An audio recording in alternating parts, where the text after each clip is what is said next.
12 जून 1999।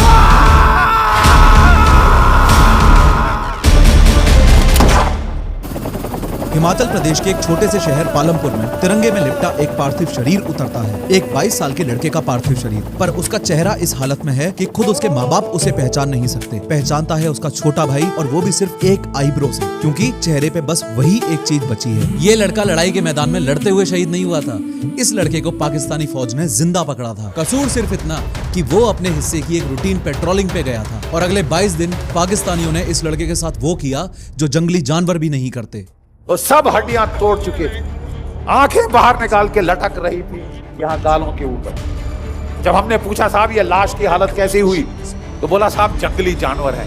अबे जंगली जानवर ने नहीं किया, तुम जंगली जानवरों से बदतर हो। जिस लड़के की मैं इतनी देर से बात कर रहा हूँ वो लड़का है कैप्टन सौरभ कालिया। सौरभ कालिया की वो कहानी हमें याद रखनी चाहिए। तो मेरे लिए ऑपरेशन विजय जीत की गूंज से पहले सौरभ कालिया की वो चीख भी मुझे सुनाता है।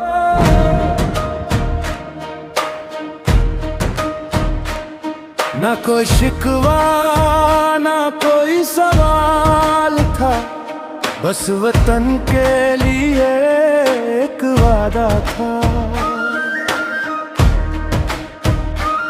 माँ की आंखों का वो तारा था, जैसे घर का सबसे प्यारा था। जिस मिट्टी में खेल के बड़ा हुआ,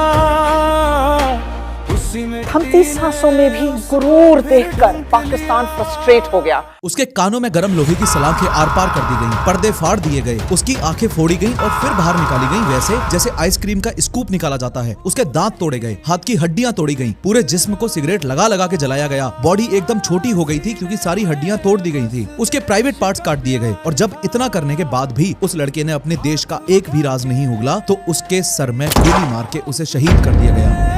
मैं लौटूं या न लौटूं तुम संभाल लेना।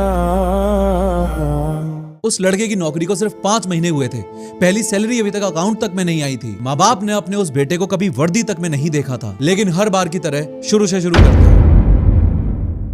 इस कहानी की शुरुआत होती है 29 जून 1976 को पंजाब के अमृतसर में, जहां एक पंजाबी परिवार में सौरभ का जन्म हुआ था। पर सौरभ की परवरिश अमृतसर में नहीं हुई, उनकी परवरिश हुई हिमाचल प्रदेश के एक छोटे से शहर में पालमपुर। अब तुम्हारे दिमाग में एक सवाल आ सकता है कि भाई जन्म पंजाब में हुआ तो परवरिश हिमाचल प्रदेश में कैसे हो रही है? इसका सीधा सा रीजन था पापा की जॉब। सौरभ के पापा डॉक्टर NK कालिया एक साइंटिस्ट थे, और उनकी जॉब थी पालमपुर में CSIR के एक रिसर्च इंस्टीट्यूट में, जहाँ हिमालय के पौधों पर रिसर्च होती है। इसी जॉब की वजह से पूरा परिवार अमृतसर से उठकर पालमपुर आ बसा। घर में थे पापा, माँ विजय कालिया, सौरभ और उनसे छोटा एक भाई वैभव। हाँ, वही छोटा भाई जिसका जिक्र मैंने वीडियो की शुरुआत में किया था। जिस शहर की गलियों में सौरभ बड़े हुए थे, किस्मत ने पहले से ही लिख रखा था कि इनकी कहानी भी इसी शहर में खत्म होगी। खैर, पालमपुर में सौरभ की परवरिश एकदम साधारण मिडिल क्लास तरीके से हुई। घर में पढ़ाई का माहौल था और सौरभ पढ़ाई में शुरू से ही तेज थे। DAV पब्लिक स्कूल पालमपुर से पढ़े, हर क्लास फर्स्ट डिवीजन से पास की, और स्कॉलरशिप्स तो जैसे उनकी आदत बन गई थी। 1997 में उन्होंने हिमाचल प्रदेश एग्रीकल्चरल यूनिवर्सिटी से अपनी BSc कंप्लीट की। 6 फीट 2 इंच लंबे, फिट और पढ़ाकू। सौरभ चाहते तो कोई भी सेफ करियर चुन सकते थे, डॉक्टर, प्रोफेसर, साइंटिस्ट, पापा की तरह। पर उन दिनों सौरभ के दिमाग में कुछ और ही चल रहा था। एक ऐसा सपना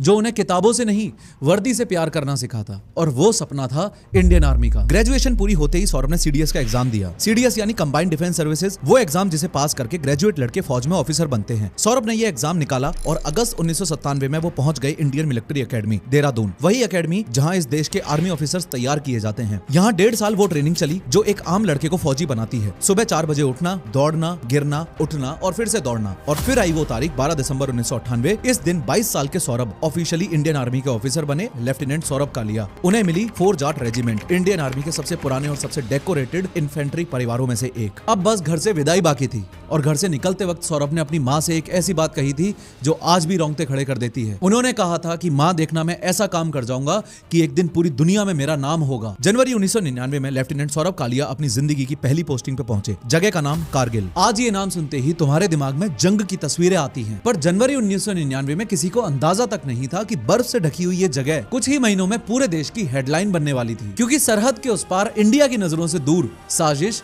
ऑलरेडी शुरू हो चुकी थी। पर कारगिल एग्जैक्टली है क्या? देखो, ये है अपना इंडिया। इंडिया के सबसे ऊपर वाले हिस्से में ये रहा जम्मू कश्मीर, और इसी एरिया में पाकिस्तान बॉर्डर के एकदम पास बसा है एक छोटा सा पहाड़ी शहर कारगिल। वैसे आज के टाइम में कारगिल लद्दाख यूनियन टेरिटरी में आता है, पर 1999 में ये पूरा एरिया जम्मू कश्मीर स्टेट का हिस्सा था। और कहा जाता है कि कारगिल नाम का मतलब ही होता है बीच की रुकने वाली जगह, क्योंकि पुराने जमाने में ये श्रीनगर, लेह और स्कर्दू जैसे शहरों के बीच का क्रॉस रोड था। श्रीनगर और लेह तो तुम जानते हो, और स्कर्दू यानी कारगिल के पास का एक और बड़ा पहाड़ी शहर जो आज पाकिस्तान के कब्जे वाले इलाके में आता है। इस नाम को याद रखना, क्योंकि इसकी कहानी थोड़ी देर में आने वाली है। तो इन तीनों शहरों के बीच से गुजरने वाला व्यापारी अपने काफिले कारगिल में रोककर आराम किया करते थे। मतलब कारगिल हमेशा से ही रास्तों का शहर था, और यही बात आगे जाकर इसकी किस्मत भी लिखने वाली थी। अब ज्योग्राफी समझो, क्योंकि इसी ज्योग्राफी में पूरी कहानी छुपी है। कारगिल समंदर से करीब 9000 फीट ऊपर है, और इसके आसपास की पहाड़ियां 16 से 18000 फीट ऊंची हैं। यहाँ की सर्दी का अंदाजा इस बात से लगा लो कि कारगिल के पास का एरिया द्रास दुनिया की सबसे ठंडी आबाद जगहों में गिना जाता है, जहाँ टेम्परेचर -40 तक गिर जाता है। 1947 में जब इंडिया पाकिस्तान का बंटवारा हुआ तो कश्मीर दोनों के बीच झगड़े की जड़ बन गया। 1948 की पहली जंग के बाद दोनों देशों के बीच एक लाइन खींच दी गई। इस लाइन ने कारगिल को इंडिया में रखा, पर कारगिल के ही बगल वाला स्कर्दू पाकिस्तान के कब्जे में चला गया। हालत ये थी कि कई परिवारों के रिश्तेदार तक इस लाइन के आर पार बट गए। फिर 1971 की जंग हुई, इंडिया जीता, और 1972 के शिमला समझौते में इसी लाइन को नाम दिया गया लाइन ऑफ कंट्रोल यानी LOC। LOC कोई ऑफिशियल बॉर्डर नहीं है, ये बस वो लाइन है जहां दोनों देशों की फौज आमने सामने खड़ी होती है। अब सबसे इंपॉर्टेंट बात कि इंडिया के लिए कारगिल इतना कीमती क्यों है? क्योंकि कारगिल के ठीक नीचे से गुजरता है नेशनल हाईवे 1, वो सड़क जो श्रीनगर को लेह से जोड़ती है। पूरे लद्दाख तक राशन, डीजल, दवाई और फौज का सारा सामान इसी एक सड़क से जाता है। यहाँ तक कि सियाचिन ग्लेशियर पे बैठे हमारे फौजी भी इसी सड़क के भरोसे जिंदा हैं। अब सोचो, तुम्हारे घर तक पहुंचने का सिर्फ एक ही रास्ता हो, और उस रास्ते के ठीक ऊपर वाली पहाड़ी पे कोई दुश्मन बैठ जाए तो वो जब चाहे तुम्हारा राशन पानी बंद कर सकता है। बस यही कारगिल की असलियत है। जो इन चोटियों पे बैठा है वो नीचे वाली सड़क का मालिक है। इसलिए ये रूल गांठ बांध लो, पहाड़ों की जंग में जो ऊपर है वही राजा है। और अब वो आखिरी बात जिसने इस पूरी कहानी का दरवाजा खोला। इन पहाड़ों की सर्दी इतनी खतरनाक है कि यहाँ हर चोटी पे साल भर फौज बिठाना मुमकिन ही नहीं था। ऐसे इलाके जहाँ सर्दियों में ना कोई फौजी बैठता था, ना कोई पेट्रोलिंग पहुंच पाती थी, और ऊपर से मार्च 1999 में इतनी भारी बर्फबारी हुई कि कक्सार सेक्टर में इंडिया को अपनी एक आगे वाली पोस्ट भी खाली करनी पड़ी। उस पोस्ट का नाम था बजरंग पोस्ट। इस नाम को भी याद रखना, क्योंकि ये नाम इस कहानी में वापस आने वाला है। और 1999 की उस सर्दी में पाकिस्तान ने इन खाली जगहों का वो फायदा उठाया जिसकी किसी ने कल्पना भी नहीं की थी। उस सर्दी में हुआ क्या, अब वो ध्यान से समझो। पाकिस्तानी फौज ने चुपचाप LOC पार की और इंडिया की पोस्टों के बीच के इन्हीं खाली गैप से अंदर घुसना शुरू कर दिया। वो जानबूझकर उन्हीं रास्तों से आगे बढ़ते गए जहां इंडिया की नजर नहीं पड़ती थी, और फिर ऊपर ऊंची चोटियों पे पहुंचकर उन्होंने अपने बंकर और अपने मोर्चे खोदने शुरू कर दिए। ये कोई छोटा मोटा काम नहीं था। हजारों ट्रेंड फौजी करीब 150 किलोमीटर लंबे इलाके में 130 से ज्यादा अपने खुद के मोर्चों और पोस्टों पे कहीं कहीं तो इंडिया के अंदर 4 से 10 किलोमीटर तक घुस गए। इस पूरे प्लान का नाम था ऑपरेशन बद्र, और इस प्लान का दिमाग था पाकिस्तान का उस वक्त का army chief general Parvez Musharraf. अब तुम पूछोगे कि पाकिस्तान के उस वक्त के PM नवाज शरीफ को इस सब की खबर थी या नहीं? इस पर आज भी बहस होती है, पर इंडिया की कारगिल रिव्यू कमेटी यानी वो सरकारी कमेटी जिसने जंग के बाद इस पूरे मामले की जांच की थी, उसका मानना है कि नवाज शरीफ को इस प्लान का मोटा मोटा आइडिया जरूर था। पर इस प्लान में एक ट्विस्ट था जो इसको और भी घटिया बनाता है। पाकिस्तान ने अपने फौजी भेजे तो सही, लेकिन उनकी वर्दी उतार के। ये सोल्जर्स पाकिस्तान आर्मी की नॉर्दर्न लाइट इन्फेंट्री के थे, पर उन्हें कपड़े पहनाए गए आम फाइटर्स जैसे। क्यों?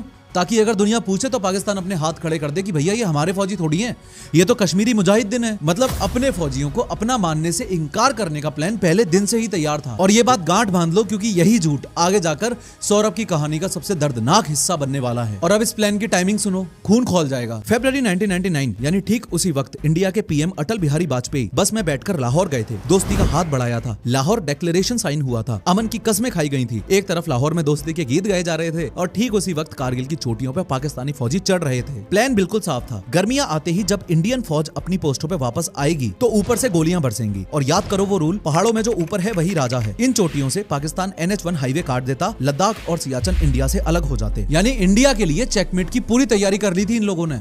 बस इंतजार था तो सिर्फ एक चीज का, बर्फ पिघलने का। मई 1999 बर्फ पिघलना शुरू हुई और इंडियन आर्मी अपनी गर्मियों वाली पोस्ट पे वापस जाने की तैयारी करने लगी। पर 3 मई 1999 को कारगिल के बटालिक सेक्टर में कुछ ऐसा हुआ जिसने इस पूरी साजिश का पर्दा उठाना शुरू कर दिया। वहाँ का एक लोकल चरवाहा ताशी नामग्याल अपना खोया हुआ याक ढूंढ रहा था। ढूंढते ढूंढते उसने अपने बाइनोक्यूलर से ऊपर की तरफ चोटियों की ओर देखा तो उसके हाथ कांप गए। ऊपर कुछ लोग काले कपड़ों में बंकर्स खोद रहे थे। ताशी नामग्याल ने भाग के ये बात इंडियन आर्मी को बताई। ये था वो पहला अलार्म जिसने इंडिया को इस साजिश की खबर दी। पर यहाँ एक प्रॉब्लम थी, उस वक्त किसी को भी पाकिस्तान के इस घुसपैठ का अंदाजा ही नहीं था।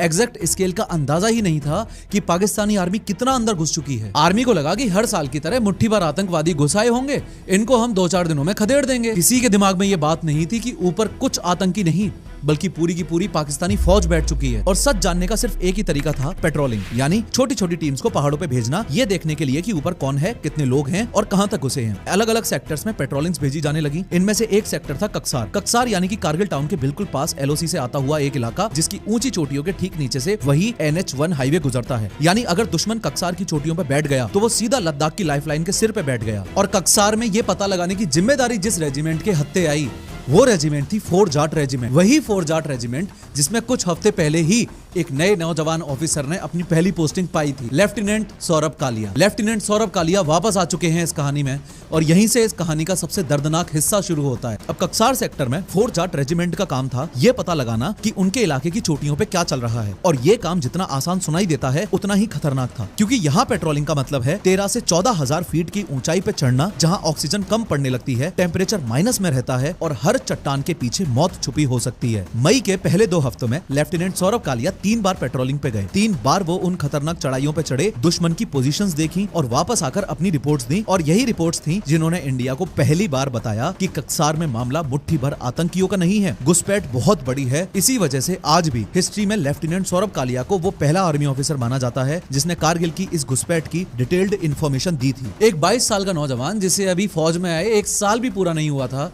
वो नौजवान इस देश पे आने वाले इतने बड़े खतरे का सबसे पहला गवाह बनने वाला था। और फिर आया 15 मई 1999। उस दिन एक और पेट्रोलिंग जानी थी बजरंग पोस्ट की तरफ। बजरंग पोस्ट यानी कक्सार सेक्टर में इंडिया की एक आगे वाली पोस्ट करीब 14,000 फीट की ऊंचाई पे बैठी हुई। और हाँ, ये वही बजरंग पोस्ट है जिसे मार्च 1999 की भारी बर्फबारी में खाली करना पड़ा था। और इस पेट्रोलिंग का काम था वहां जाकर ये चेक करना कि उस इलाके में दुश्मन कहां तक घुस चुका है। 15 मई 1999 की सुबह बजरंग पोस्ट की तरफ 6 लोग निकलते हैं। सबसे आगे 22 साल के लेफ्टिनेंट सौरभ कालिया और उनके साथ फोर्ट जाट रेजिमेंट के 5 जवान, सिपाही अर्जुन राम, सिपाही भंवरलाल बगड़िया, सिपाही भीखाराम, सिपाही मूलाराम और सिपाही नरेश सिंह। इन 5 के नाम भी उतने ही ध्यान से सुनो जितना ध्यान से सौरभ का नाम सुना था, क्योंकि जो कुछ भी आगे होने वाला है वो इन 6 के साथ होने वाला है। एक बात और, इन 5 में से 4 राजस्थान की मिट्टी से थे और 1 उत्तर प्रदेश की मिट्टी से था। सब नौजवान, सबके घरों में कोई ना कोई इंतजार कर ही रहा था। खैर, पेट्रोलिंग आगे बढ़ती है। 14,000 फीट की चढ़ाई, सीने में जलती हुई सांसें और चारों तरफ फैली खामोश बर्फ। तभी अचानक ऊपर की चोटियों से गोलियां बरसना शुरू हो जाती हैं। दुश्मन ऊपर पहले से बैठा है और याद करो वो रूल कि पहाड़ों में जो ऊपर है वही राजा है। इस बार ऊपर दुश्मन था। 6 लोग नीचे खुले में गिर चुके हैं, फिर भी ये 6 जवाब देते हैं। घंटों तक दोनों तरफ से गोलियां चलती हैं। 6 लोग वर्सेस इनके सामने थी एक पूरी पाकिस्तानी फौज, पर इन 6 के पास गोलियां लिमिटेड होती हैं। धीरे धीरे एमिनिशन खत्म होने लगता है। रेडियो पे बेस कैंप में खबर भेजी जाती है कि रीइंफोर्समेंट भेजो, यानी कि और फौजी भेजो, हमें मदद चाहिए। पर मदद पहुंचने से पहले ही पाकिस्तानी फौजियों की पूरी प्लाटून इन 6 के 6 को घेर लेती है। गोलियां खत्म, रास्ता बंद और चारों तरफ दुश्मन। 15 मई 1999 के उस दिन लेफ्टिनेंट सौरभ कालिया और उनके 5 जवान जिंदा पाकिस्तानियों के हाथ लग जाते हैं और उसके बाद इन 6 जवानों का कोई अता पता नहीं चलता। उधर बेस कैंप पे रेडियो के दूसरी तरफ सिर्फ खामोशी थी। रीइंफोर्समेंट वाली टीम जब वहां पे पहुंची तो उन्हें कोई नहीं मिला।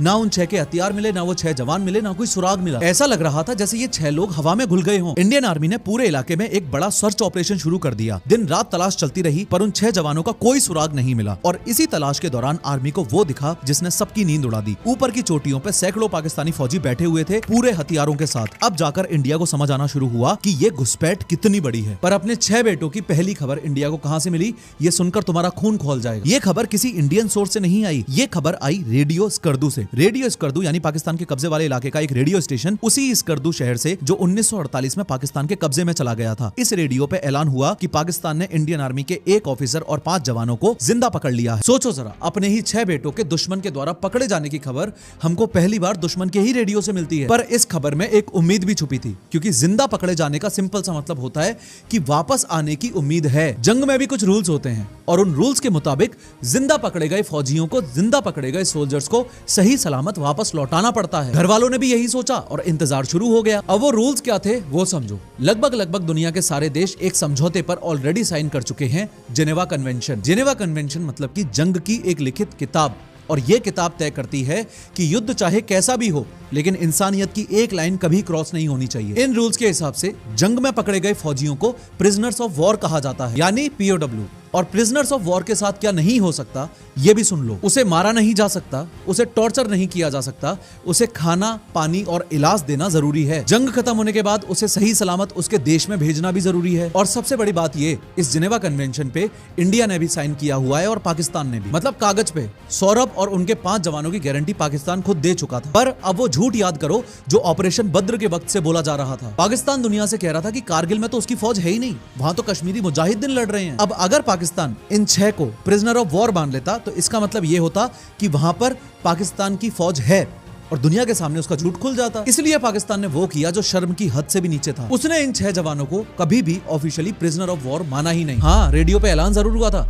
लेकिन ऑफिशियली पाकिस्तान ने इन 6 को कभी भी प्रिजनर ऑफ वॉर माना ही नहीं, ना कभी भी ऑफिशियली इंडिया को इनके बारे में कोई सूचना दी। पर अब इस समझौते की सबसे बड़ी बात सुन लो। इसके हिसाब से कोई भी फौजी जिस पल दुश्मन के हाथ लगता है उसी पल से ये सारे रूल्स उस पर अपने आप लागू हो जाते हैं। ये रूल्स पकड़ने वाले की मर्जी पर डिपेंड करते ही नहीं है। यहाँ तक कि अगर किसी के स्टेटस पे शक हो तब भी जब तक कोई फैसला ना हो जाए उसे ये पूरी प्रोटेक्शन मिलती रहती है। मतलब एकदम साफ है, पाकिस्तान इन 6 को प्रिजनर ऑफ वॉर कहे या ना कहे, कानून इन 6 के साथ उसी पल खड़ा हो चुका था जिस समय ये लोग दुश्मन के हाथ लगे थे। पाकिस्तान दुनिया के सामने सिर्फ अपना झूठ बचा रहा था और अपना वही झूठ बचाने के लिए पाकिस्तान ने अपनी वो ढाल ही तोड़ दी जो ढाल इन 6 को बचाने वाली थी। उधर पालमपुर में और राजस्थान और उत्तर प्रदेश के इन 5 घरों में इंतजार चल रहा था। अब रोज यही सोचकर खुद को संभाल रहे थे कि बेटा अभी जिंदा है, वापस आ जाएगा। उन्हें क्या पता था कि उनके बेटे उस वक्त किस हाल में हैं। 15 मई से 7 जून, पूरे 22 दिन। इन 22 दिनों में दुश्मन की कैद के अंदर इन 6 के साथ क्या हुआ इसका कोई वीडियो नहीं है, कोई फोटो नहीं है, कोई जिंदा गवाह नहीं है। पर जब इन 6 जवानों के पार्थिव शरीर वापस आए